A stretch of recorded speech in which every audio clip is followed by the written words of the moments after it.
Welcome to the video on API Q1 10th edition. Clause 4.1.5.1 Internal Communication. Driving quality from within. The objectives of internal communication are as follows.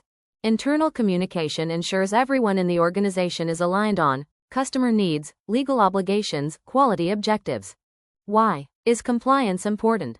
The organization must communicate the importance of satisfying customer requirements, legal and regulatory obligations, other applicable requirements. The next requirement is analyzing the results.